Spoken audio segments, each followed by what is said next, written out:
দেশবাসী, আজকে আপনাদের এই গণবিপ্লব, এই অভ্যুত্থানের মাধ্যমে পুরো বাংলাদেশে যেটি হয়েছে সেটি হচ্ছে বাংলাদেশকে সামনে নিয়ে যাওয়ার বা বিজয়ের একটি প্রাথমিক ধাপ। এর কিন্তু আরো অনেকগুলো ধাপ রয়েছে। এটির চূড়ান্ত পর্যায়ে যাওয়ার পূর্ব পর্যন্ত আমাদেরকে প্রত্যেকটি স্টেপ অনেক চিন্তা করে ফেলতে হবে।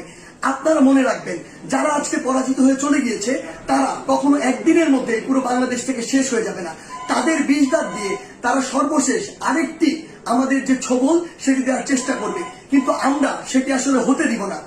আপনাদের একটি জিনিস মনে রাখতে হবে যে পুরো বাংলাদেশের যে সংখ্যালঘু ভাই বোনেরা রয়েছে তাদেরকে নিরাপত্তা দেওয়ার আপনাদের দায়িত্ব নিতে হবে। তাদেরকে যেন কেউ স্পর্শ না করতে পারে, এটি দিয়ে কোনো ইস্যু যেন তৈরি না করতে পারে। আরেকটি গুরুত্বপূর্ণ বিষয় আপনাদের মনে রাখতে হবে, সেটি হচ্ছে পুরো বাংলাদেশ, এই যে সম্পদগুলো রয়েছে এগুলো কিন্তু আমাদের সম্পদ, জনগণের ট্যাক্সের টাকায় গড়া এই সম্পদগুলো, এগুলো যেন আমরা বিনষ্ট না করি, কোথাও যেন জ্বালাও পুরাও ভাঙচুর এই বিষয়গুলো আমরা না চালাই। কারণ দিন শেষে আবার আমাদের ট্যাক্সের টাকায় এগুলো আবার পুনঃপ্রতিষ্ঠা করতে হবে। বাংলাদেশ অর্থনৈতিকভাবে এখন কিন্তু ভালো অবস্থায় নেই, সেখানে এগুলো আবার গড়ে তুলতে আমাদের অনেক বড় একটি সাফারিং এর মধ্যে দিয়ে যেতে হবে।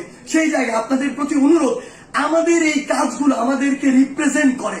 তাই কেউ কোন একটি কাজ করেছে, অপকর্ম করেছে, বাংলাদেশে পশুর মতো অনেক কাজ করেছে, ফ্যাসিজম করেছে, যা ইচ্ছা তাই করেছে, আমরাও সেটি করতে পারি না।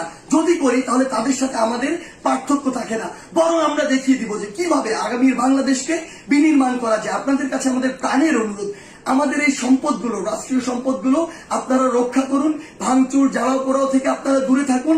আমাদের যারা মিডিয়া কর্মী ভাই বোন রয়েছে তাদেরকে আপনারা সহযোগিতা করুন। সর্বোপরি আমাদের ওই চূড়ান্ত বিজয়ের পর্যায়ে যাওয়ার পূর্ব পর্যন্ত প্রত্যেকটি স্টেপ ইমোশন